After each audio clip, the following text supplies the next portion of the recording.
미가 5장 1절부터 4절까지입니다. 하나님이 예비하신 메시아에 대한 소망. 앞서 배운 미가서 1장, 2장, 3장에서는 이스라엘 민족이 심판받을 수밖에 없었던 이유에 대해서 살펴보았습니다. 이스라엘 민족은 일반 백성에서부터 지도자들에 이르기까지 부패하고 타락해 있었습니다. 하나님 앞에 합당하지 않은 죄악들이 만연해 있었습니다. 이러한 모습들 때문에 하나님은 이스라엘 민족을 향하여 하나님의 심판과 징계를 선포하십니다. 미가서 말씀을 통해서 발견하는 인간의 본질적인 죄악은 자신들이 죄인임에도 불구하고 죄를 인식하지 못하고 죄를 뉘우쳐 회개하지도 못한다는 것입니다. 그래서 하나님이 내리신 처방은 사랑의 징계를 통해서 그들 자신의 죄를 깨닫게 하시고 회개하도록 섭리하시는 것입니다. 그런데 문제는 사랑의 매를 맞고 죄를 깨닫는 것이 지속적이지 못하고 매우 일시적인 현상이라는 것입니다. 매를 맞을 때만 죄를 뉘우치고 다시 시간이 지나면 원래의 죄악의 길로 걸어가는 것이 이스라엘 민족과 인간의 본질적인 모습이었던 것입니다. 그래서 미가서를 비롯해 성경은 인간은 스스로를 구원할 수 없고 스스로를 새롭게 할 수 없는 존재이기 때문에 인간 자신에게서는 소망을 찾을 수 없다고 가르치고 있습니다. 이러한 절망적인 상황에 놓인 인간의 운명은 결국 영원한 심판과 멸망을 당할 수밖에 없습니다. 그런데 다행인 것은 하나님이 이러한 절망적인 운명에 처한 인간들의 인생에 적극적으로 개입하시기로 계획하시고 작정하셨다는 것입니다. 인간들의 운명을 인간 자신들에게 맡기지 않았다는 것입니다. 우리는 오늘 본문의 말씀을 통해서 하나님이 멸망당할 운명을 가진 죄인들을 어떠한 계획과 방법으로 구원하시는지에 대하여 알아보고자 합니다. 죄인된 인간들을 구원하시기 위하여 하나님이 직접 계획하시고 진행하시는 역사는 다음과 같습니다. 첫 번째로 죄인된 인간을 구원하기 위해서 하나님은 새로운 왕을 세우시기로 작정하십니다. 성경의 핵심 내용을 가장 쉽게 요약하자면 누가 진정한 왕인가라는 질문으로 요약할 수 있습니다. 성경의 답은 당연히 하나님이 왕이시라는 것입니다. 그런데 인간은 끊임없이 자기 자신이 왕인 것처럼 인생을 살아가는데 실상은 알고 보면 모든 인간은 죄에 노예된 상태로 죄가 이끄는 대로 끌려가며 살아가는 그러한 존재들입니다. 자기 자신이 주인이고 왕인 줄 알았는데 실상은 죄가 인간의 왕이 되어 그들을 멸망의 길로 이끌고 있었던 것입니다. 죄는 거짓 왕이고 가짜 왕입니다. 이런 가짜가 인간의 왕이 된 이유는 인간 스스로가 참된 왕이신 하나님을 거절하고 거부했기 때문입니다. 본문 1절을 보시기 바랍니다. 딸 군대여 너는 떼를 모을지어다. 그들이 우리를 에워쌌으니 막대기로 이스라엘 재판자의 뺨을 치리로다. 1절의 내용은 자신의 나라에 쳐들어온 강대한 이방 민족 앞에 아무런 힘도 쓸 수 없는 무력한 이스라엘 민족의 모습을 보여주고 있습니다. 1절에서 나오는 막대기는 하나님이 이스라엘 민족을 징계하기 위해 드신 매를 상징하는 것으로 이스라엘 민족이 이방 민족으로 인하여 수치와 부끄러움을 당하게 될 것임을 예언하고 있는 것입니다. 1절의 내용은 결국 이스라엘 민족이 처한 상황과 현실이 참으로 암담하고 암울하다는 것을 보여주고 있는 것입니다. 하나님이 그들의 왕이심에도 불구하고 그들은 하나님을 거절하는 삶을 살았고 죄악이 이끄는 대로 인생을 살아왔습니다. 하나님을 거부하고 죄가 주는 쾌락과 즐거움대로 인생을 살아가면 영원히 행복한 줄 알았는데 나중에 결과를 보니까 참담하고 매우 고통스러운 인생이 되고 맙니다. 이러한 이스라엘 민족의 모습은 모든 인간들에게 그대로 적용될 수 있습니다. 앞선 시간 배웠듯이 인류 역사상 하나님의 가장 큰 은혜와 기적을 경험했던 이스라엘 민족이 타락하고 부패했다는 것은 인간의 본성이 결국은 죄인이라는 사실을 우리에게 알려주고 있습니다. 하나님을 갈망하고 그분을 바라보기보다는 죄악이 주는 거짓된 기쁨과 즐거움에 더욱 마음이 끌리는 것이 인간의 본성인 것입니다. 그래서 지금까지 미가서 말씀을 계속해서 공부하며 강조했던 핵심 주제가 나옵니다. 미가서의 핵심 주제는 인간은 스스로를 구원할 수 없고 가만히 놔두면 저절로 멸망의 길을 향하여 달려가는 절망적인 존재라는 것입니다. 하나님이 사랑의 매를 들어서 때려보지만 일시적인 효과는 있어도 영원한 효과가 없습니다. 그런데 감사한 것은 하나님께서 이렇게 절망적인 상황에 처해 있고 아무런 소망도 없는 죄인들을 포기하지 않고 구원하기 위해서 가장 위대한 일을 태초부터 준비하시고 계획하시고 작정하고 계셨다는 것입니다. 그리고 그 일을 하나님의 때에 반드시 진행하신다는 약속을 하십니다. 하나님이 계획하시고 진행하신 그 일이 무엇입니까? 하나님과 동등되시며 하나님의 독생자이신 예수 그리스도를 구세주로 이 땅에 보내시는 일입니다. 본문 2절을 보시기 바랍니다. 베들레헴 에브라다야, 너는 유다 족속 중에 작을지라도 이스라엘을 다스릴 자가 내게서 내게로 나올 것이라. 그의 근본은 상고에 영원에 있느니라. 이 말씀은 미가 선지자를 통해서 하나님이 예수 그리스도의 탄생을 예언하시는 내용입니다. 이 말씀은 실제로 약 700년 후에 성취되어지는데 마태복음 2장 5절에서 6절에 보면 이 구절이 인용되면서 예수님이 베들레헴에서 태어나심을 역사적 사실로 증언하고 있습니다. 하나님이 예수님을 이 땅에 보내신 이유가 무엇입니까? 마태복음 1장 21절에 보면 이렇게 증언하고 있습니다. 아들을 낳으리니 이름을 예수라 하라. 이는 그가 자기 백성을 저희 죄에서 구원할 자이심이라 하니라. 예수님이 이 땅에 오신 목적은 바로 하나님의 택하신 백성들을 죄에서 구원하시기 위해서라고 증언하고 있습니다.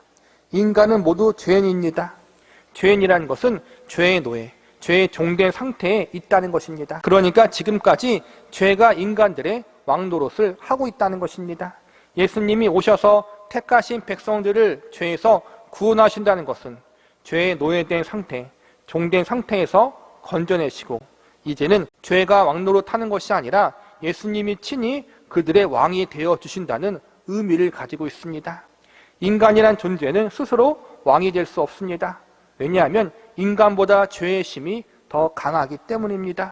인간은 자연스럽게 죄의 종로로 탈 수밖에 없습니다. 인간은 하나님을 거절하고 스스로가 왕이 되고자 했지만 그 결과는 죄가 왕이 되고 자신들은 죄의 종과 노예가 되는 것이었습니다. 죄의 종로로 타는 자신들의 상태를 스스로의 힘이나 의지로 벗어날 수 없습니다. 죄가 왕노릇하며 죄의 지배에 있는 사람들의 운명은 결국 영원한 저주와 멸망뿐입니다. 그래서 하나님은 예수님을 통해서 왕노릇하던 죄를 쫓아내시고 친히 예수님 자신이 왕의 자리에 오르게 하사 영원한 저주와 멸망당할 운명에 처한 죄인들을 구원하시기로 작정하십니다. 예수님이 그들의 왕이 되어주셔서 이제는 저주와 멸망이 아닌 영원한 복과 생명을 누리며 살아갈 수 있는 존재들로 삼아주시는 대속의 사역을 시행하십니다. 결국 인간이란 존재는 어떤 왕이 통치하고 다스리냐에 따라서 누구에게 속한 자냐에 따라서 운명이 달라지는 것입니다. 죄가 왕노릇하던 자리가 아니라 예수님이 친히 왕이 되어주시는 것은 결국 인간들을 죄에서 구원하시고 멸망이 아니라 생명을 주시기 위해서입니다. 예수님이 태어나신 베들레헴이라는 동네 이름의 뜻은 원래 떡집입니다. 예수님께서 그분 자신을 가리켜 생명의 떡이라고 하셨습니다. 요한복음 6장 35절에 보면 이렇게 말씀하십니다. 예수께서 이르시되 나는 생명의 떡이니 내게 오는 자는 결코 줄이지 아니할 터이요 나를 믿는 자는 영원히 목마르지 아니하리라. 여기서는 떡이라고 나와 있지만 정확히는 밀가루로 만든 빵이라고 할 수 있습니다. 이스라엘 민족의 주식은 밀로 만든 빵이었습니다. 우리나라의 쌀과 같은 것입니다. 우리가 밥을 먹어야 살 수 있듯이 예수님이 친히 우리의 생명의 떡이 되어주셔서 우리를 살려주신다는 것입니다. 먹을 음식 없이는 우리가 살아갈 수 없듯이 예수님이 우리에게 없으면 우리는 한순간도 살아갈 수 없는 존재임을 알려주고 있는 것입니다. 특별히 그분 자신을 생명의 떡으로 비유하신 것은 친히 그분 자신의 몸과 생명을 우리를 위해서 희생함으로 우리를 살리시려는 예수님의 대속의 사역이 가지고 있는 의미를 알려주기 위해서라고 할 수 있습니다. 예수님만이 우리의 참된 왕이요 생명이요 구원이라는 사실을 절대로 잊지 마시기 바랍니다. 그리고 그 예수님을 우리에게 보내주신 하나님 아버지께 감사와 찬양을 올려드릴 수 있기를 바랍니다. 두 번째로 죄인된 인간을 구원하기 위해서 하나님은 그들의 운명을 바꾸기로 작정하십니다. 본문 3절과 4절을 보시기 바랍니다. 그러므로 여인이 해산하기까지 그들을 붙여두시겠고 그 후에는 그의 형제 가운데 남은 자가 이스라엘 자손에게 돌아오리니 그가 여호와의 능력과 그의 하나님 여호와의 이름의 위엄을 의지하여 서서 목축하니 그들이 거주할 것이라. 이제 그가 창대하여 땅 끝까지 미치리라. 3절과 4절 말씀은 원래 미가 선지자가 살고 있었던 당시 시대의 사람들을 향하여 주신 희망의 메시지입니다. 이 말씀에는 크게 육적인 회복과 영적인 회복에 대한 메시지로 받아들일 수 있습니다. 이 말씀은 크게 육적인 회복과 영적인 회복에 대한 메시지로 받아들일 수 있습니다. 우선 육적인 회복은 나라가 멸망당해 포로로 끌려가게 되는 상태에서 다시 돌아오게 될 것임을 예언하고 있는 말씀으로 볼 수 있습니다. 미가 선지자가 말씀을 선포하는 시점에는 아직 북이스라엘 왕국이나 남유다 왕국이 멸망당하지 않은 상태에 있었습니다. 이방 민족에 의해서 괴롭힘을 당하고 있는 상태지만 아직까지는 나라가 유지되고 있었습니다. 그러나 우리가 알고 있듯이 결국 북이스라엘 왕국과 남유다 왕국은 멸망당하게 될 것입니다. 살아남는 모든 사람들은 포로로 끌려가게 될 것입니다. 하지만 다행히도 하나님께서는 하나님의 징계의 때가 끝이 나면 다시 이스라엘 민족을 포로된 상태에서 건져내어 하나님의 약속하신 가나안 땅으로 돌아올 수 있도록 역사하실 것입니다. 지금의 징계가 비록 고통스럽고 아프지만 영원한 징계가 아니라 죄를 깨닫게 하시고 뉘우치게 하시기 위한 사랑의 징계입니다.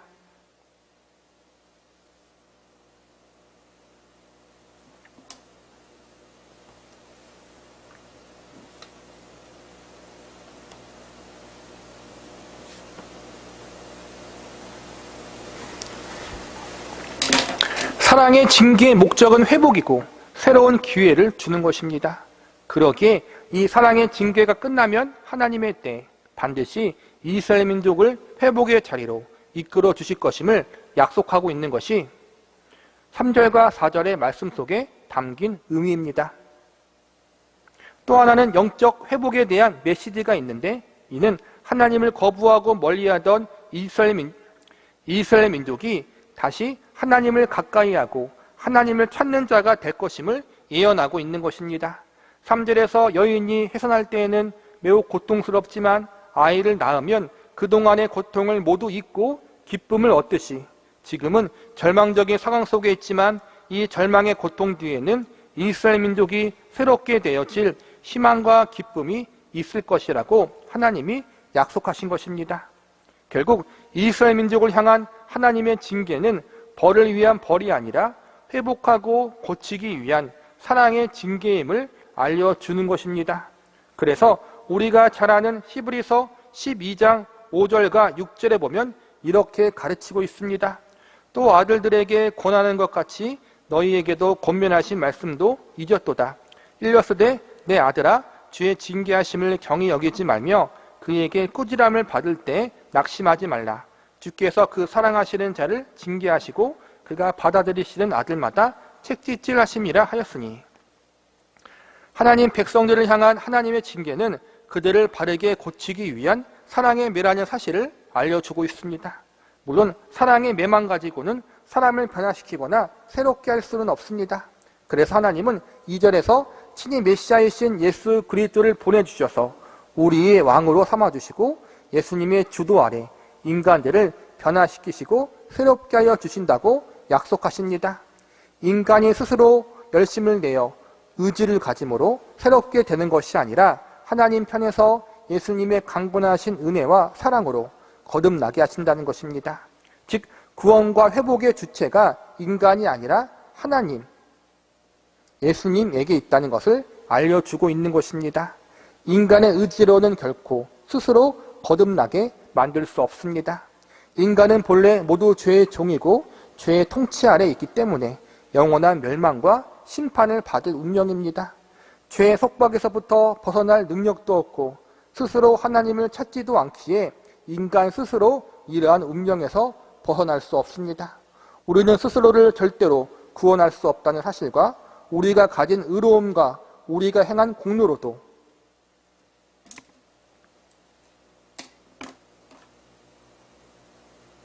절대로 우리를 거듭나게 할 수 없다는 사실을 반드시 명심하고 있어야 합니다. 이러한 절망적인 상태에 있는 인간을 구원하실 분은 오직 하나님이 예비하신 메시아 예수 그리스도밖에 없습니다.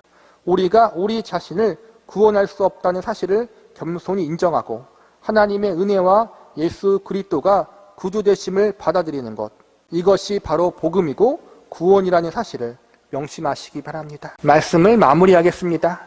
인간의 본질적인 상태는 죄가 왕노릇하고 죄에 노예된 상태입니다. 이러한 상태에서 인간들은 죄의 속박에서 벗어날 능력도 없고 스스로 하나님을 찾지도 않으며 오히려 적극적으로 하나님을 거절하는 죄악된 인생을 살아가고 있습니다. 이러한 절망적인 상태에 있는 인간을 구원해내고 건져낼 수 있는 방법은 하나님이 예비하신 예수 그리스도가 우리의 왕이 되어주시고 운명을 바꾸어 주셔야만 가능합니다. 그렇다면 예수님이 도대체 어떠한 분이시길래 이러한 상태에 있는 인간들을 구원하실 수 있단 말입니까?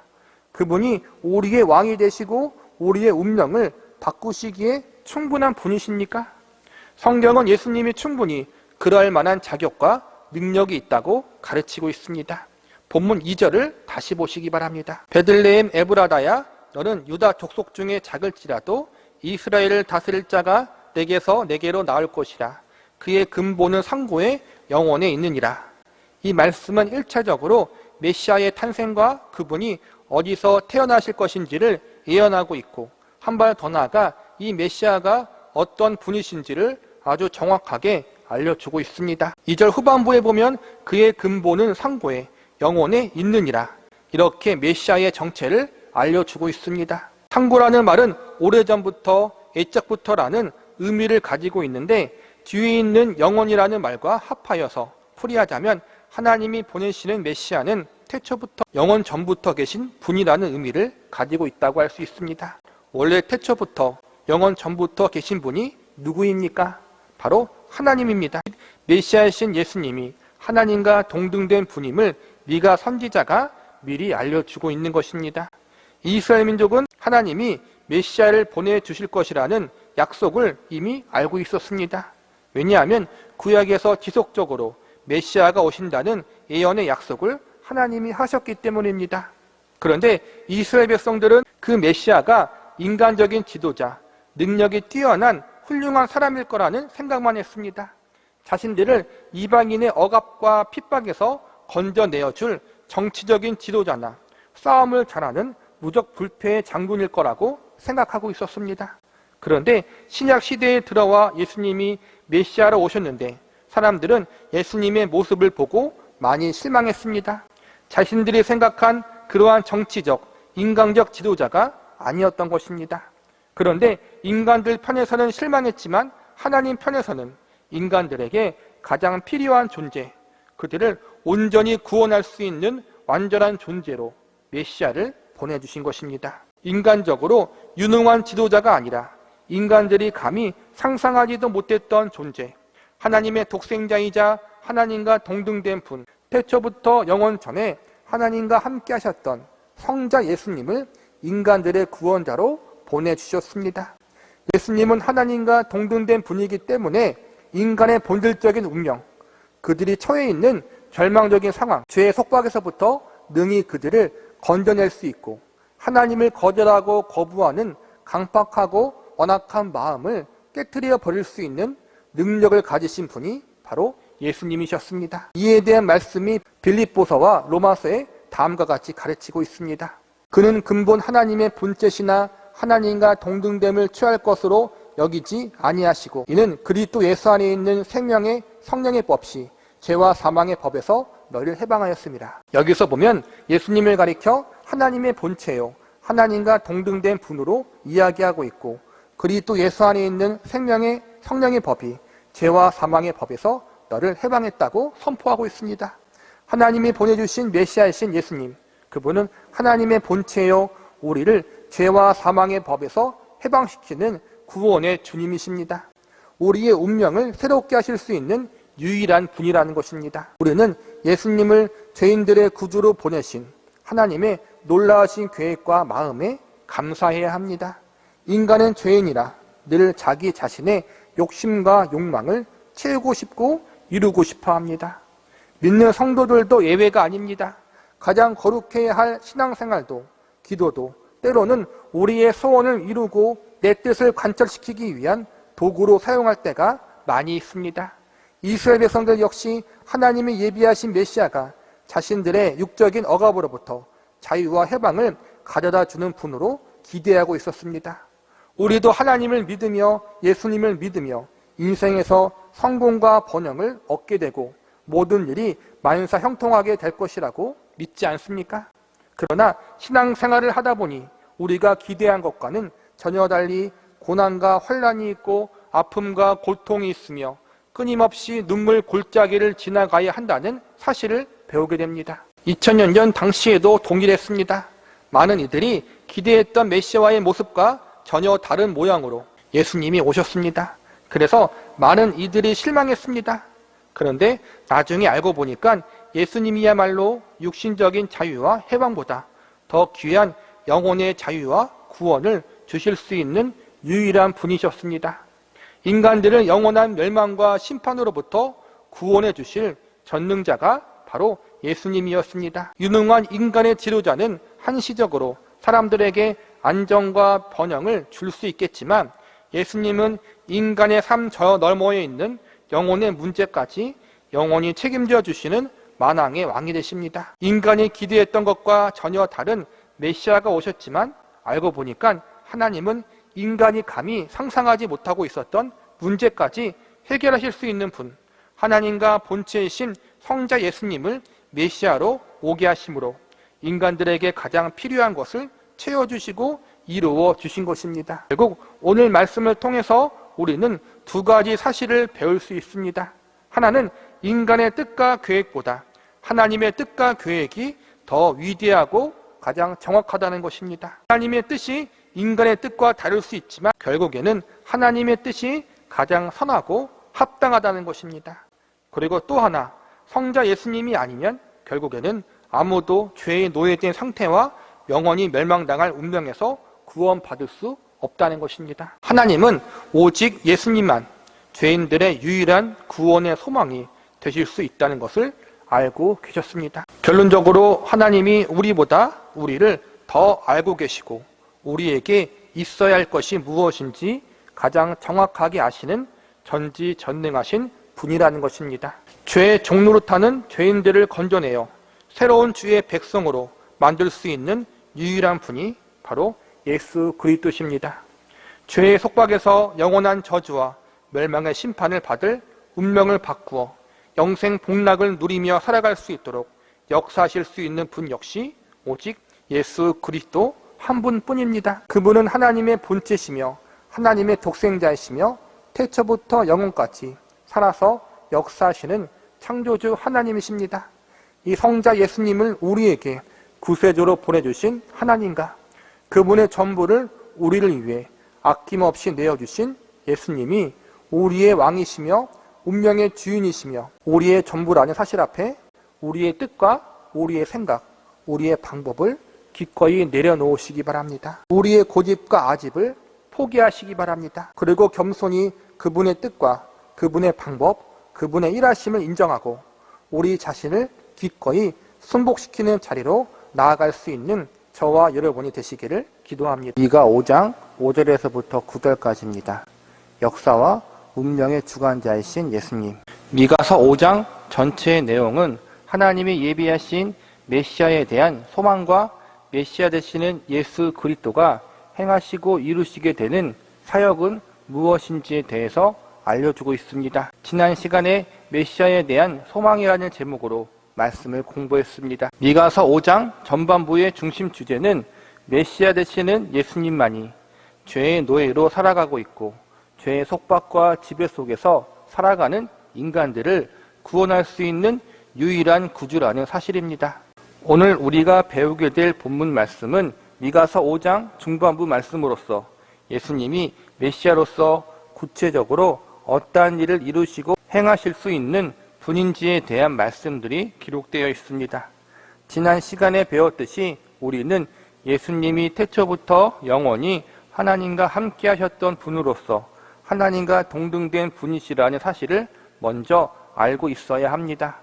성경에서 보면 때때로 예수님이 하나님과 동등된 분이시기 때문에 예수님이 행하시는 일과 하나님이 행하시는 일을 따로 구별하지 않고 동일한 선상에서 선포하고 가르칠 때가 많이 있습니다. 오늘 우리가 배우는 미가서 말씀에서도 하나님과 예수님의 사역이 동일 선상에서 가르쳐지고 있습니다. 미가서가 구약시대에 기록된 말씀이기에 예언적 말씀들을 선포케 하시고 이루시는 분은 성부 하나님이라고 볼 수 있습니다. 그러나 동시에 이 예언의 말씀들이 신약시대에 오실 메시아 되시는 예수님에 대한 예언이기 때문에 예언 말씀을 이루시는 분은 성자 예수님이 되신다고 할 수도 있습니다. 궁극적으로 하나님과 예수님이 하나이기에 성부 하나님이 이루시는 일과 성자 예수님이 이루시는 일은 동일하다고 할 수 있는 것입니다. 오늘은 메시아가 되시는 예수 그리스도께서 이 땅에 오심으로 행하시게 되시는 사역들에 대한 예언과 약속의 말씀들이 기록되어 있습니다. 예수님이 행하시게 되는 사역들에 대하여 예언하는 이유와 목적은 과연 예수님이 어떠한 분이신지에 대한 것을 정확하게 알려주기 위해서라고 할 수 있습니다.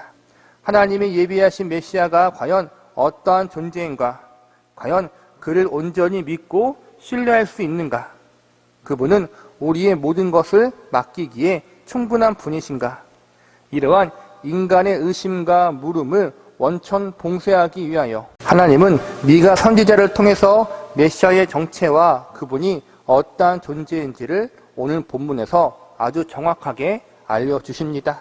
우리는 오늘 본문에 나타난 메시아의 사역에 대한 예언의 말씀을 통해서 메시아 되시는 예수님이 어떠한 분이시며 그분이 정말로 죄인된 인간들을 구원하고 그들의 운명을 새롭게 하실 수 있는 분인가에 대하여 알아보는 시간을 가져보도록 하겠습니다.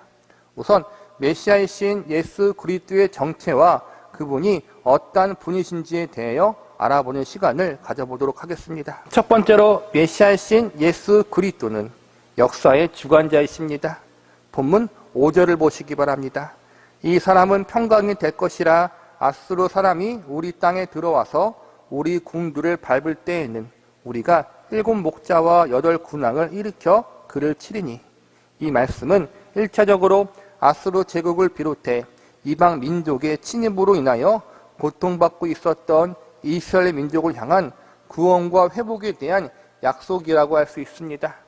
지금은 그들이 범한 죄로 인하여 사랑의 매를 맞고 있지만 나중에는 자신들의 죄를 깨닫고 회개하는 날이 찾아오게 될 것이고 하나님께서는 다시 이스라엘 민족을 회복시켜 주실 것임을 약속하는 말씀이라고 볼 수 있습니다. 그리고 하나님이 정하신 때 하나님의 백성들을 핍박하고 괴롭힌 모든 이방 세력들을 심판하시겠다는 예언의 말씀도 함께 포함되어 있습니다. 이어지는 6절을 보시기 바랍니다. 그들이 칼로 아수르 땅을 황폐하게 하며 니무르 땅 어기를 황폐하게 하리라. 아수르 사람이 우리 땅에 들어와 우리 지경을 밟을 때에는 그가 우리를 그에게서 건져내리라. 이 말씀 역시 지금 이방 민족들로 인하여 고난받고 있지만 하나님께서 반드시 다시 그 고난의 자리에서 건져내어 주시고 구원케 하시며 이스라엘 백성들을 괴롭혔던 모든 이방 세력들을 그들이 행한 대로 갚아주시겠다고 선언하시는 말씀입니다. 오늘 이 예언을 한 미가 선지자는 자신이 한 예언들이 구체적으로 어떻게 이루어지고 실행되었는지에 대해서 온전히 다 알지 못했을 것입니다. 그저 하나님이 하실 것이라고 말씀하셨으니 반드시 이루어진다는 믿음만 가지고 있었을 것입니다. 다행히 우리들은 이 말씀이 기록되고 선포된 후 2700년이라는 시간이 지난 후에 오늘의 말씀을 보게 된 사람들입니다. 즉 우리들은 오늘의 이 말씀의 대부분이 역사적으로 이미 이루어지고 성취되어진 시대를 살아가고 있는 사람들이라는 것입니다. 역사적으로 보면 하나님은 아수르 제국을 바벨론 제국에 의해서 심판하셨고 바벨론 제국을 다시 페르시아 제국을 통해서 심판하셨습니다. 그리고 페르시아 제국을 다시 로마 제국을 통해 심판하셨습니다. 물론 이 가운데 이스라엘 백성들도 많은 고난을 당했지만 이스라엘 민족은 사라지지 않고 남아있게 됩니다. 세상을 호령했던 대제국과 나라들이 모두 멸망당하고 사라졌지만 작고 작은 이스라엘 민족은 완전히 멸망당하지 않고 계속 살아남아 메시아의 탄생을 준비하는 민족이 되고 구원의 복음을 전파하는 도구로 쓰임받게 됩니다. 이 모든 것을 우리는 지나간 역사를 통해서 알고 있습니다. 역사학자들이나 믿지 않는 세상의 사람들의 눈으로 볼 때 우연히 발생한 일일 수도 있고 그 당시 정치적인 상황과 인간의 여러 가지 사건과 정황들로 말미암아 이러한 일이 일어난 것이라고 말할 수 있습니다. 그러나 우리는 성경 말씀을 통해서 인간의 역사 뒤에서 하나님이 이 모든 일을 섭리하시고 주관하셨다는 사실을 알고 있는 사람들입니다. 하나님은 아수르 제국이 가장 강력하게 활동하고 있는 이 시기에 아수르 제국의 멸망을 예언하셨고 아직 작은 나라로 존재하고 있었던 바벨론 제국과 아직 이름조차 생소했던 페르시아 제국과 로마 제국의 흥망성쇠를 다 알고 계셨습니다. 이는 단순히 미래의 일을 알고 있다는 차원을 뛰어넘어 하나님이 인간의 역사를 섭리하시고 주관하고 계시다는 사실을 우리에게 알려주고 있습니다. 그런데 우리가 여기서 한 가지 더 기억해야 할 것은 하나님과 더불어 예수님이 인간의 역사를 주관하고 계셨다는 사실입니다. 신약 성경에 보면 예수님을 가리켜 하나님과 동등된 분임을 강조하면서 동시에 예수님을 창조주 하나님으로 소개하고 있습니다. 예수님이 창조주라는 것은 세상을 창조하실 때 성부 하나님과 성자 예수님이 함께 창조 사역을 이루셨다는 것입니다. 예수님이 창조주 하나님이라면 예수님은 동시에 세상을 다스리시고 통치하시는 분이십니다. 그래서 성경은 예수님을 가리켜 만왕의 왕이라고 가르치고 있습니다. 구약 성경에서 예수님의 역사하심과 일하심이 직접적으로 눈에 띄지는 않지만 성부 하나님이 인간의 역사를 주관하시고 나라와 민족의 운명을 주장하고 계셨을 때 성자 예수님도 이 일에 함께 하셨다는 사실을 미루어 짐작해 볼 수 있습니다. 왜냐하면 하나님과 예수님은 언제나 하나이고 결코 혼자서 일을 하지 않으시기 때문입니다. 구약에서도 하나님과 함께 인간의 역사를 주장하사 나라와 민족들의 운명을 주관하셨던 예수님은 신약 시대와 오늘날에도 동일하게 하나님과 함께 나라와 민족, 인간의 역사를 섭리하시고 주관하고 계십니다. 그분은 살아계셔서 하나님의 우편 보좌에서 세상을 통치하고 다스리시고 계십니다. 그리고 이 예수님은 그분이 다시 재림하실 그날에 이 세상을 친히 심판하실 것입니다. 오늘 말씀을 통해서 예수님은 역사의 주관자이시다라는 사실을 기억하시기 바랍니다. 두 번째로 메시아이신 예수 그리스도는 운명의 주관자이십니다. 앞서서 예수님을 역사의 주관자라고 배웠는데 이번에는 예수님이 운명의 주관자라는 사실에 대해서 살펴보고자 합니다.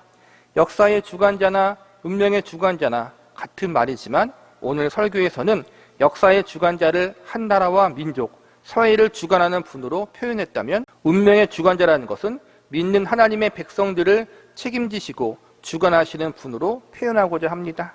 인간의 역사, 나라와 민족의 역사를 창조주이신 예수님이 간섭하시고 주관하셨듯이 하나님 백성들의 운명 역시 만왕의 왕이신 예수님이 친히 붙잡고 계시고 주장하고 계심을 우리는 믿어야 합니다.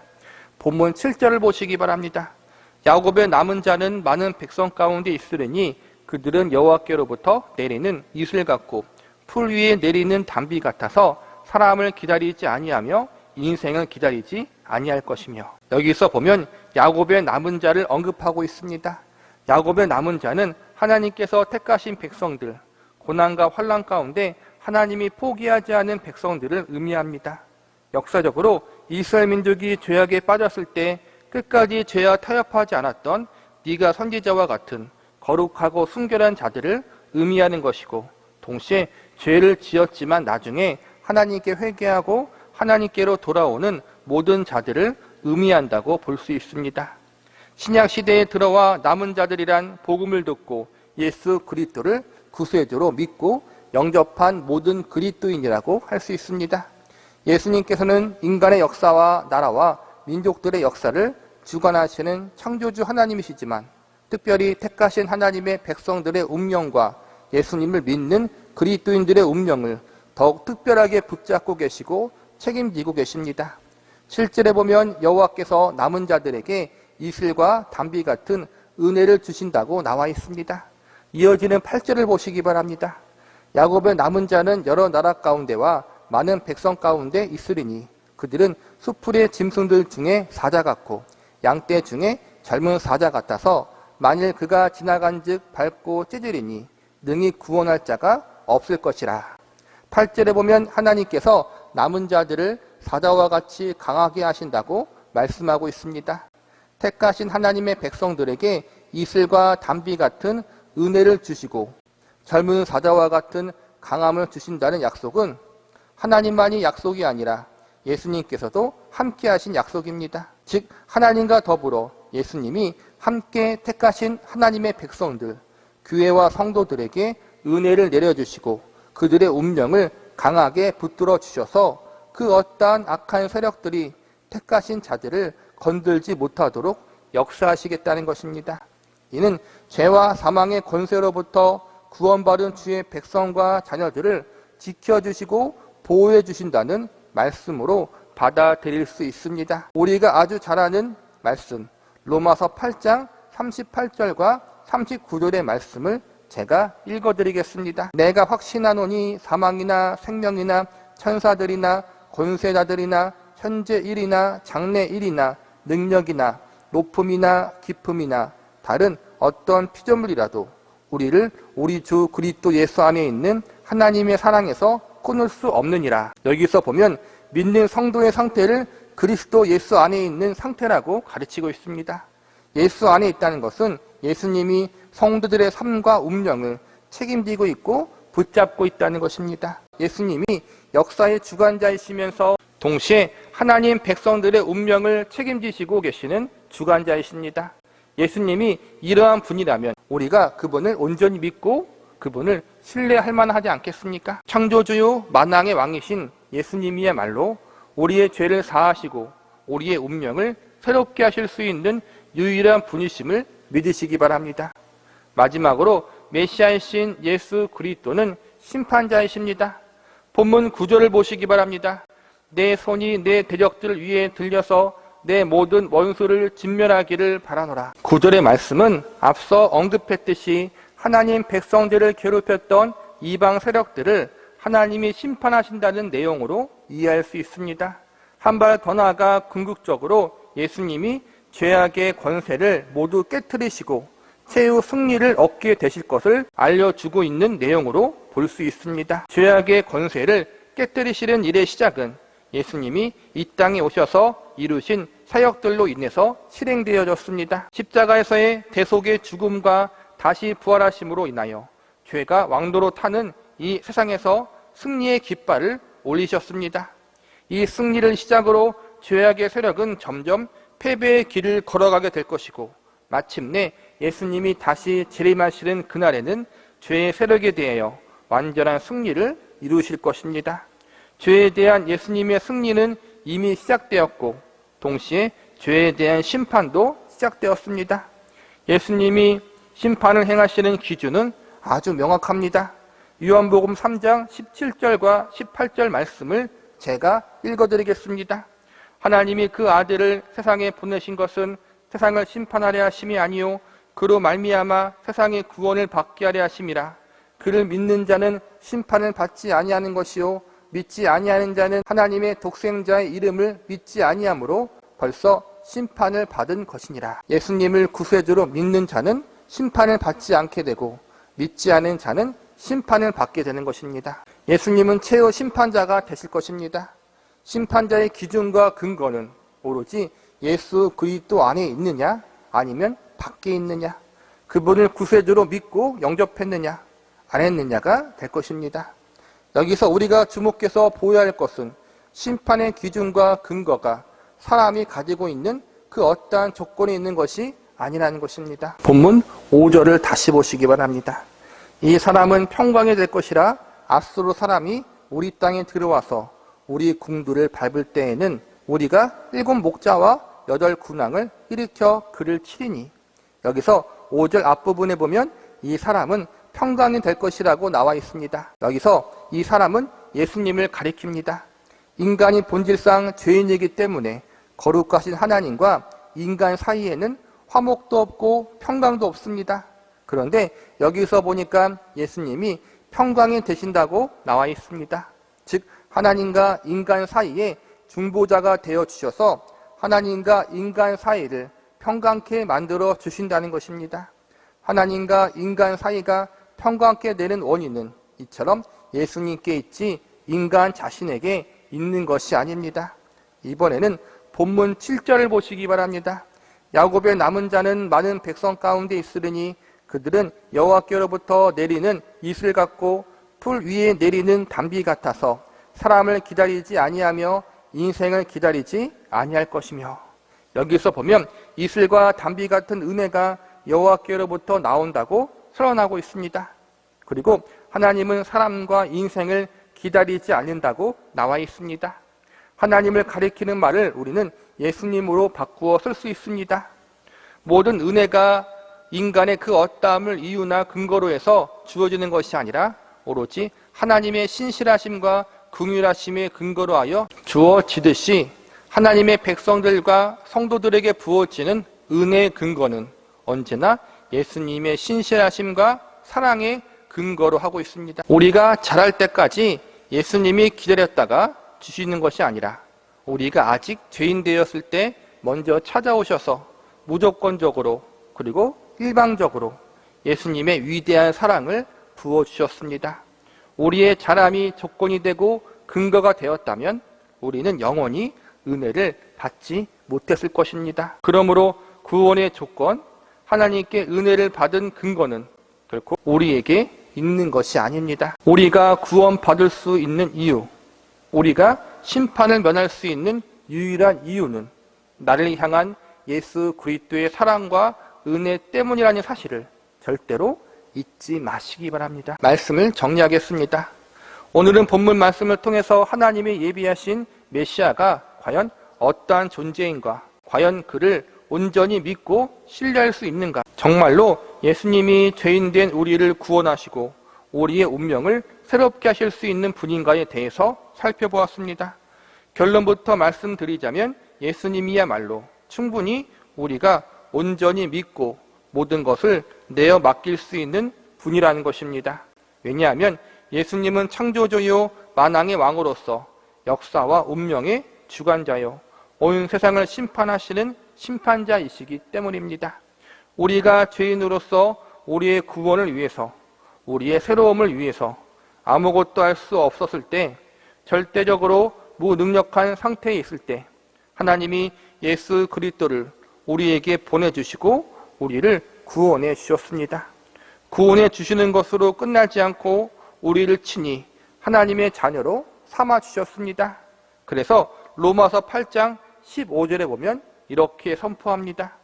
너희는 다시 무서워하는 종의 영을 받지 아니하고 양자의 영을 받았으므로 우리가 아빠 아버지라 부르짖느니라. 우리는 이제 하나님을 감히 아버지라 부를 수 있는 존재들이 되었습니다. 이 모든 것이 다 예수님으로 말미암은 것입니다. 하나님을 아버지라 부를 수 있고 하나님의 자녀라고 당당히 이야기할 수 있도록 예수님이 모든 것을 이루어 놓으신 것입니다. 성도의 믿음의 출발점은 우리를 새롭게 하신 예수 그리스도의 무한하신 사랑과 은혜에 근거하는 것입니다. 성도의 신앙적 열심 또한 예수 그리스도의 한량없는 은혜와 사랑이 원동력이 되는 것입니다. 우리를 향한 예수님의 사랑과 은혜로 말미암아 감사와 찬양이 넘치는 성도의 인생이 될 수 있기를 바랍니다.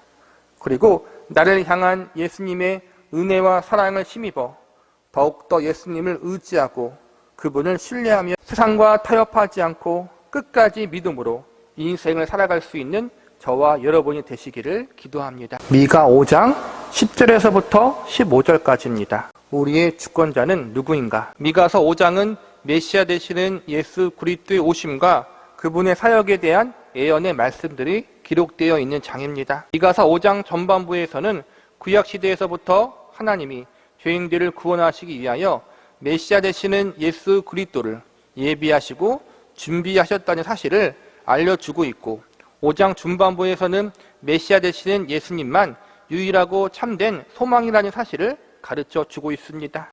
그리고 오늘 우리가 배우게 될 미가서 5장 후반부에서는 예수님이 하나님의 주권을 가지고 하나님의 뜻을 이 땅에 온전히 이루실 것이라는 내용이 기록되어 있습니다. 성경에 보면 하나님이 하시는 일과 예수님이 하시는 일이 서로 겹쳐져 보일 때가 많이 있습니다. 사실상 하나님과 예수님은 서로 동등된 분이시고 예수님이 하나님의 본체이시기 때문에 문제될 것은 없으나, 우리가 하나님과 예수님에 대해서 이해할 때 조금 헷갈릴 수도 있습니다. 하나님과 예수님에 대해서 이야기하려면 삼일체론에 대해서 설명해야 하는데, 이 삼일체론에 대해서 우리들이 완벽하게 이해하기란 사실상 불가능합니다. 역사적으로 많은 신학자와 목회자들이 삼일체론에 대해서 인간이 이해할 수 있도록 설명하려고 했으나 모두 실패했습니다. 그리고 성공했다고 주장하는 자들을 보면 대부분 이단들밖에 없습니다. 그러니까 성부 하나님, 성자 예수님, 성령 하나님이 서로 각각의 위격을 가지고 계시지만 본질상 하나라는 사실을 인간의 머리와 지식으로 완전히 이해가 가고 납득이 되도록 설명할 수는 없다는 것입니다. 그 성부 하나님, 성자 예수님, 성령 하나님이 하나라는 사실, 그리고 동시에 서로 각각의 위격을 가지고 계시다는 사실만 설명할 수가 있는 것입니다. 그래서 신앙의 선배들은 삼일체 진리는 머리로 이해하는 것이 아니라 믿음으로 받아들이는 것이라고 가르쳤습니다. 미가서 5장의 말씀을 보면 하나님이 하시는 일과 메시아가 하는 일이 서로 중복되어 나오는 것 같이 보입니다. 이해가 어려울 수 있는 부분이지만 하나님과 메시아이신 예수님이 본질상 하나라는 사실을 우리가 알고 있다면, 하나님의 역사가 예수님의 역사이고 예수님이 행하신 일이 곧 하나님이 행하신 일이라고 알고 있다면 충분히 믿음으로 받아들이고 이해할 수 있다고 생각되어집니다. 미가서 5장 후반부는 하나님의 주권에 관한 말씀이 기록되어 있습니다. 하나님이 그분의 주권을 가지고 범죄한 이스라엘 백성들을 사랑으로 징계하시고 징계 후에 다시 회복시켜 주시겠다는 말씀이 오늘 본문의 주요 내용입니다. 그리고 마지막 날에 하나님이 세상을 심판하신다는 내용이 기록되어 있습니다.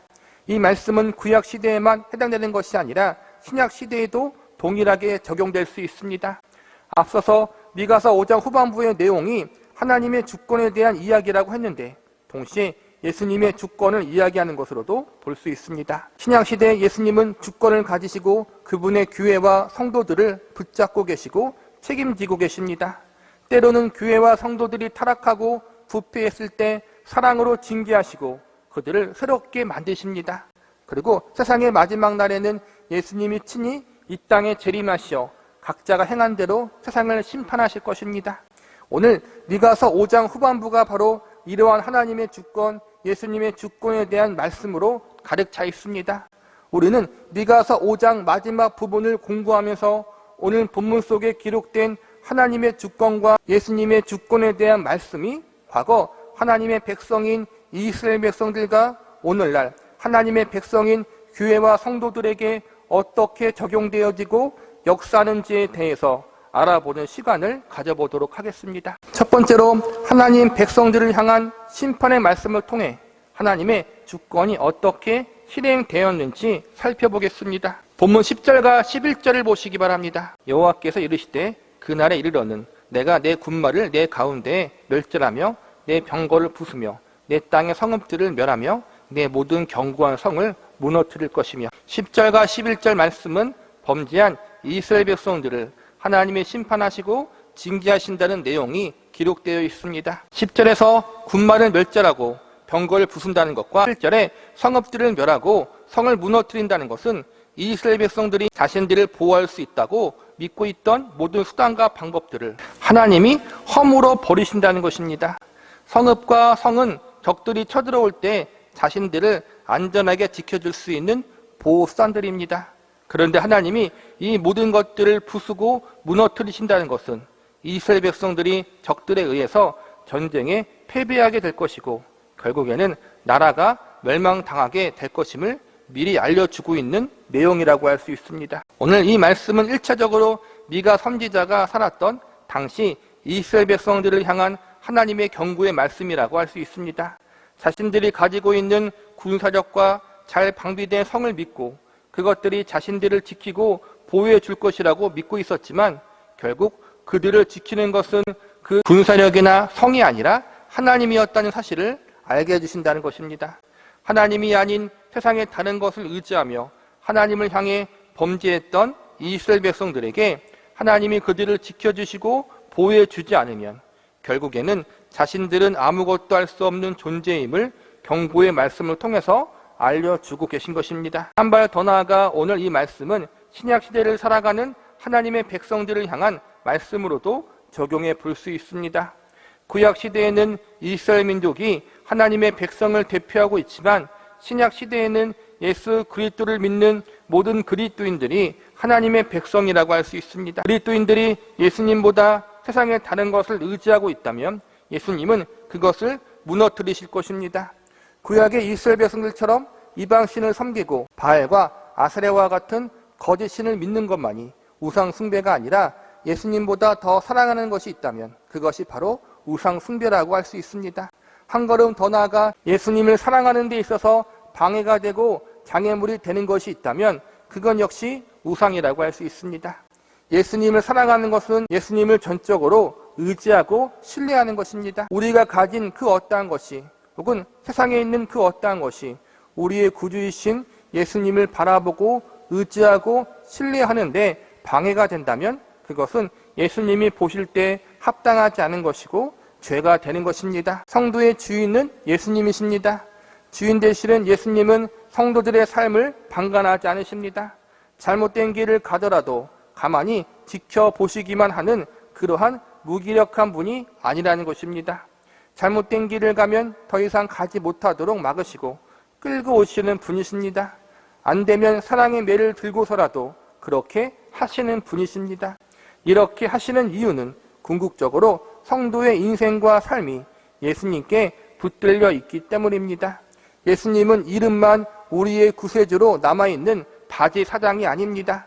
실제로 성도들의 인생과 삶을 지도하시고 이끄시는 분이십니다. 성도의 운명을 책임지고 계시는 분이 바로 예수님이십니다. 예수님이 심판하신다는 것은 결국 성도의 인생과 운명이 예수님 안에 속해 있다는 사실을 우리에게 알려주고 있는 것입니다. 믿는 성도들의 소속은 세상이 아닙니다. 세상에 몸담고 살아가지만 성도의 소속은 예수님 안에 있는 존재들입니다. 사단이나 죄가 우리의 주인이 아니라 예수님이 우리의 주인이십니다. 예수님 안에 우리가 속해 있기 때문에 예수님은 믿는 성도들의 삶을 간섭하시고 고난과 연단을 허락하실 때가 있습니다. 왜냐하면 고난과 연단이 우리를 성숙하게 만들기 때문입니다. 예수님은 우리의 인생과 운명을 주관하시는 왕이십니다. 이 사실을 우리는 오늘 말씀을 통해서 배울 수 있기를 바랍니다. 두 번째로 하나님 백성들을 향한 회복의 말씀을 통해서 하나님의 주권이 어떻게 실행되었는지 살펴보겠습니다. 본문 12절과 13절을 보시기 바랍니다. 내가 또 복수를 내 손에서 끊으리니 내가 다시는 점쟁이가 없게 될 것이며 내가 내게 새긴 우상과 주상을 너희 가운데에서 멸절하리니 내가 내 손으로 만든 것을 다시는 섬기지 아니하리라. 12절과 13절의 말씀은 우상 숭배와 거짓 종교 생활에 빠져 있었던 이스라엘 백성들의 범죄를 지적하는 내용입니다. 12절에 나온 복술과 점쟁이는 미래의 일을 예언하거나 복을 불러주고 저주는 막아주는 미신적 행위로서 이방 종교에서 유래된 종교의식입니다.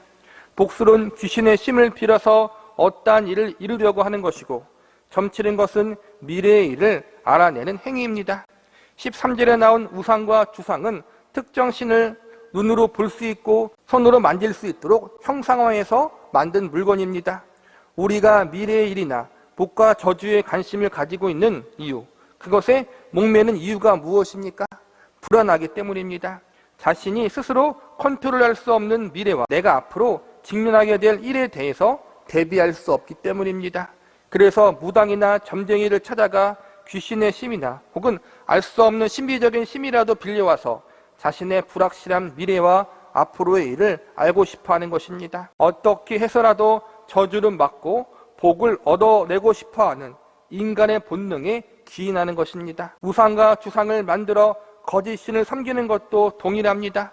수단과 방법을 가리지 않고 성공과 번영과 형통을 얻어내고 싶은 인간의 죄악된 본능이 눈에 보이는 거짓 신과 가짜 신을 불러내고 싶어하는 것입니다. 그러나 성경은 일관되게 미래의 일은 하나님께 맡겨진 일이라고 가르치고 있습니다. 전도서 7장 14절에 보면 이렇게 말씀하고 있습니다. 형통한 날에는 기뻐하고 공고한 날에는 생각하라. 하나님이 이 두 가지를 병행하게 하사 사람으로 그 장래의 일을 능히 헤아려 알지 못하게 하셨느니라. 즉 인간의 장래의 일을 인간 자신이 알 수 없도록 하나님이 섭리하셨다는 것입니다. 다시 말하자면 장래의 일을 알려고 하는 모든 시도는 어리석은 시도라는 것입니다. 장래의 일을 알려고 애쓰기보다는 미래를 주관하시고 계시는 하나님을 온전히 신뢰함으로 믿음으로 인생을 사는 것이 중요한 것입니다. 복과 저주도 동일합니다. 복과 저주의 주관자 역시 하나님이십니다.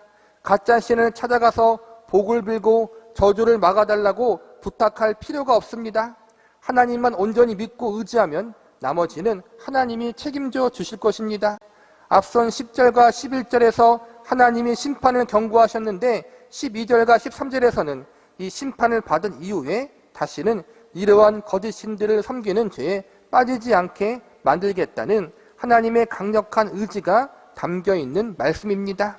우상 숭배와 거짓 신을 섬기는 죄에 빠지지 않게 하신다는 것은 이스라엘 백성들이 멸망을 당해서 그동안 섬겼던 신을 더 이상 섬길 수 없는 큰 고난의 자리로 이끄신다는 절망적인 메시지를 담고 있습니다. 그리고 동시에 그 큰 고난의 자리에 와서야 비로소 하나님을 찾게 될 것이라는 희망적인 메시지가 동시에 들어있다고 볼 수 있습니다. 실제로 이스라엘 민족은 나라가 멸망당하고 나서야 우상 숭배의 범죄에서 벗어날 수 있었습니다. 그들이 섬기는 우상들은 눈으로 볼 수 있고 손으로 만질 수 있는 형상을 가지고 있었습니다. 그런데 나라가 완전히 멸망당하고 모든 것을 잃어버린 채 포로로 끌려가게 되니 그들이 가지고 있던 우상조차 가져갈 수가 없게 되었습니다. 그런데 하나님은 어떠한 분이십니까? 눈에 볼 수도 없고 손으로 만질 수도 없지만 언제 어디서나 섬길 수 있는 분이셨습니다. 우상조차 가져갈 수 없을 정도로 큰 고난을 겪고 빈 털털이 신세로 포로로 끌려간 머나먼 이방 땅에서 이스라엘 백성들이 의지하고 바라볼 신은 하나님 한 분밖에 없었습니다. 하나님이 이렇게 심판과 징계를 통해서 이스라엘 백성들에게 우상을 버리고 하나님을 찾을 수 있는 심령이 가난한 마음을 허락하여 주신 것입니다. 구약시대에만 이런 일이 일어나는 것은 아닙니다. 신약시대를 살아가고 있는 성도들이 미래를 주관하시고 복과 저주를 주관하시는 예수님을 온전히 믿고 신뢰하지 않는다면 구약의 이스라엘 백성들처럼 깨달을 때까지 사랑의 징계를 당할 수밖에 없습니다. 사랑의 징계의 목적은 단 하나입니다. 누가 참된 신인지 누구를 의지하고 신뢰해야 하는지를 온전히 알려주는 목적입니다. 12절과 13절에서 중요한 것은 하나님의 징계의 목적, 예수님이 주는 사랑의 매의 목적이 무엇인지 알려주고 있는 것이라고 할 수 있습니다. 매를 위한 매가 아닙니다. 징계를 위한 징계가 아니라 악하고 못된 버릇을 고치고 잘못된 길로 가는 것을 돌이키게 하는 것이 하나님과 예수님이 주시는 사랑의 매의 진정한 목적입니다. 예수님은 지금도 그분이 사랑하는 교회와 성도들에게 사랑의 연단과 고난을 허락하십니다. 그 사랑의 연단과 고난은 선한 것입니다. 우리를 망하게 하기 위해 주시는 것이 아니라 더욱 성숙하게, 더욱 깨끗하고 순결하게 만들려는 하나님의 선하신 섭리입니다. 그래서 교회와 성도에게 고난과 연단은 필수입니다. 이 고난과 연단은 꼭 잘못해서만 받는 것이 아니라 잘하고 있어도 받는 것입니다. 구약의 믿음의 선진이었던 요셉과 욥의 경우처럼 말입니다. 야곱은 그의 잘못으로 인하여 많은 연단을 받았지만 요셉과 욥은 자신의 잘못과 상관없이 연단을 받았습니다. 그러나 잘못됐던 잘했던 하나님의 주신 연단은 하나님의 백성들을 성숙해 만듭니다. 더욱 거룩하게 만듭니다. 예수님이 교회와 성도들에게 주시는 연단도 동일합니다. 야고보서 1장 2절에서부터 4절까지 보면 이렇게 가르치고 있습니다. 너희가 여러 가지 시험을 당하거든 온전히 기쁘게 여기라. 이는 너희 믿음의 시련이 인내를 만들어내는 줄 너희가 알미라.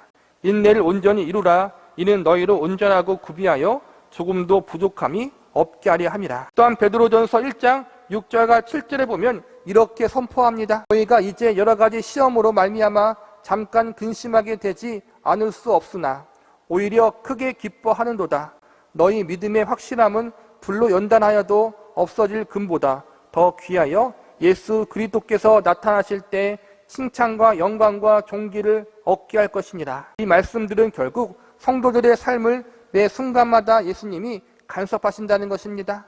간섭하시는 이유는 성도로 하여금 성숙한 믿음의 자리로 이끄시기 위해서이고 영적으로 회복의 자리로 인도하기 위해서입니다.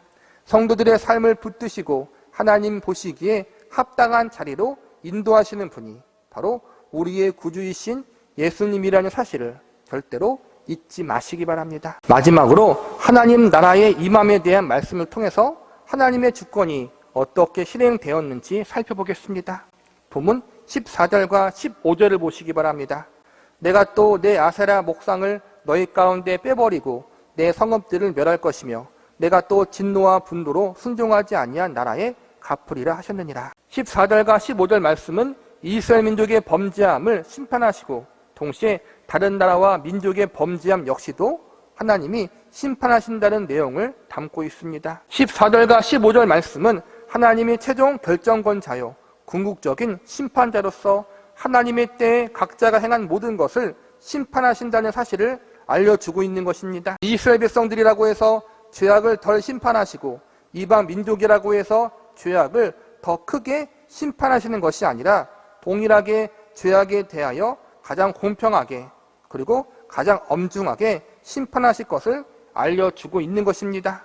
그러나 우리가 앞서 배웠듯이 엄중한 심판을 당하겠지만 하나님의 백성들은 다시 새롭게 되어질 소망이 있습니다. 왜냐하면 하나님 백성들을 향한 심판은 정죄로서의 심판이 아니라 사랑의 심판으로서 잘못된 것을 고치기 위한 심판이기 때문입니다.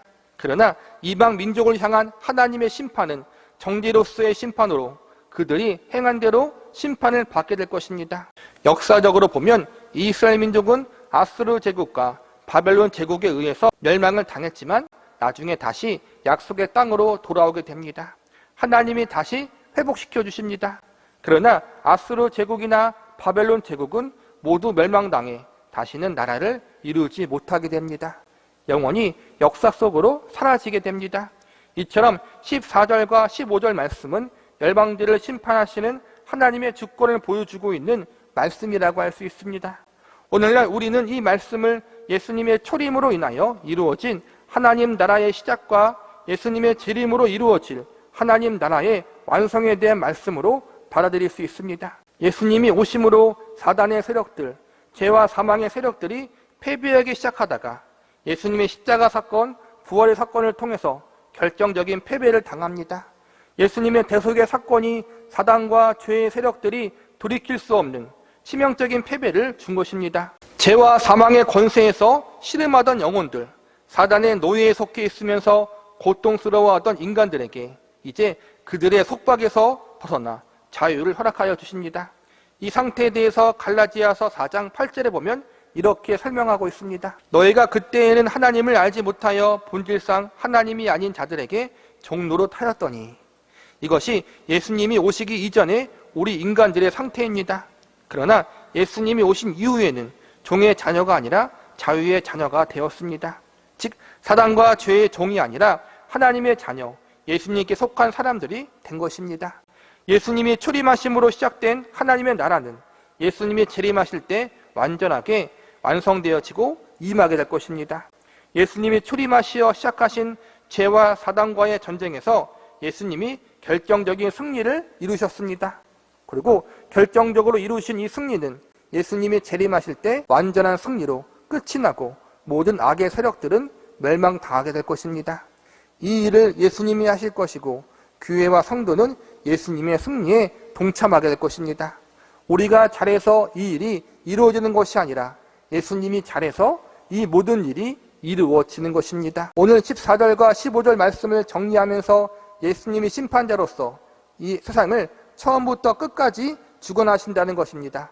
오늘 14절과 15절 말씀을 정리하자면 예수님이 심판자로서 이 세상을 처음부터 끝까지 주관하신다는 것입니다. 지금까지 그렇게 해왔고 그리고 최후 마지막 날에 역시도 심판의 주님으로서 오셔서 이 세상에서 하나님께 순종하지 않았던 모든 세력들을 멸하실 것입니다. 그날에 믿는 자들은 다행히도 그들이 행한 대로가 아니라 예수님의 대속의 은혜대로 사랑의 심판을 받게 될 것이고 믿지 않는 자들은 그들이 행한 대로 정죄의 심판을 받게 될 것입니다. 말씀을 정리하겠습니다. 오늘 말씀을 정리하자면 심판도 회복도 세상을 주관하시는 일도 모두 예수님이 하신다는 것입니다.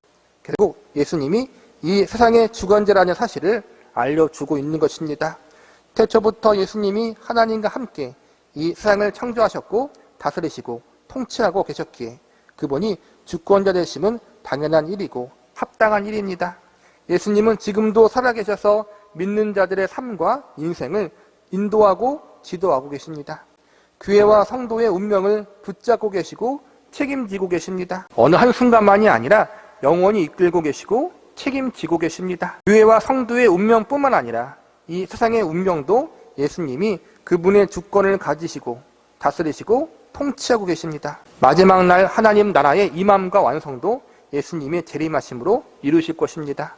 종종 우리가 선교를 하거나 복음을 전할 때 우리의 열심이 너무 지나쳐 우리가 열심을 내어야만 하나님의 나라가 이 땅에 완전히 임하게 되고 예수님의 재림도 빨라질 것이라고 생각할 때가 있습니다. 예수님이 우리를 기다리셨다가 땅 끝까지 복음을 증거하고 세계 모든 민족과 족속들에게 복음을 전하면 그때 재림하실 것이라고 잘못 생각할 때도 있습니다. 우리가 세계 복음화를 위해서 열심을 내는 것은 좋은 일입니다.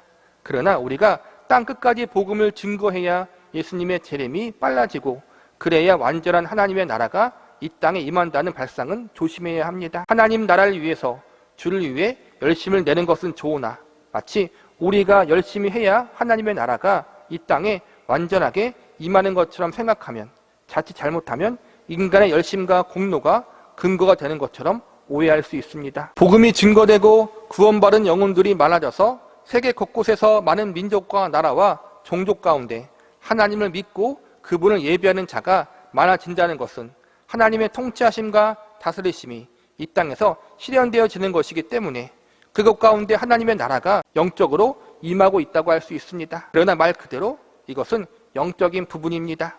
실질적인 하나님의 나라는 예수님이 재림하셔야 이루어집니다. 즉 인간의 열심이 실제적 하나님의 나라를 만드는 것이 아니라 예수님이 직접 이루시고 만드신다는 것입니다. 이 부분을 우리는 착각하거나 오해해서는 안 됩니다. 하나님은 우리의 열심도 받으시고 우리의 마음도 받으십니다. 우리의 헌신과 우리의 열정을 하나님이 기뻐 받으십니다. 어린 아이에게 물 한 잔을 주의 이름으로 대접하면 하나님은 그것을 잊지 않으시고 상급으로 갚아주시는 분이십니다. 그러나 그것이 하나님의 무엇을 얻어내거나 받아내는 근거가 되어서는 결코 안 됩니다. 더욱이 하나님의 나라를 완성하거나 예수님의 재림의 시각을 앞당기는 것과 같이 재림의 때를 우리의 마음대로 좌지우지할 수 있다고 생각하면 절대로 안 됩니다. 복음을 전하는 것은 우리의 사명이지 복음을 많이 전함으로 예수님의 재림이 빨라지게 할 수 있다는 교만하고 어리석은 생각을 조심해야 합니다. 예수님의 재림은 완전한 하나님 나라의 실제적 임함은 하나님이 정하신 하나님의 때에 이루어질 것입니다. 우리의 열심이 그것을 빨리 실행하게 만들고 우리의 게으름이 이것을 더 느리게 만든다는 어리석은 생각은 하지 마시기 바랍니다. 하나님 나라의 완성과 재림의 시기를 우리가 조종할 수 있다고 생각하면 안 됩니다. 그 시기는 하나님만 아시는 일이고 하나님이 알아서 하실 일입니다. 우리는 그저 하나님 앞에 충성하면 되고 우리의 일을 감당하면 됩니다. 베드로후서 3장 9절과 10절의 말씀을 제가 읽어드리고 말씀을 마치도록 하겠습니다. 주의 약속은 어떤 이들은 더디다고 생각하는 것 같이 더딘 것이 아니라 오직 주께서는 너희를 대하여 오래 참으사 아무도 멸망하지 아니하고 다 회개하기에 이르기를 원하시느니라. 그러나 주의 날이 도둑같이 오리니 그날에는 하늘이 큰 소리로 떠나가고 물질이 뜨거운 불에 풀어지고 땅과 그 중에 있는 모든 일이 드러나리로다. 이 구절에 대해서 해석하고 설명드리려면 1시간도 부족할 것입니다. 그러나 이 구절의 말씀을 간단하게 요약해서 정리하자면 예수님이 마지막 날에 심판의 주로 오신다는 것이고 세상의 심판이 예수님의 주권 가운데 달려있다는 사실을 우리에게 알려주고 있는 것입니다.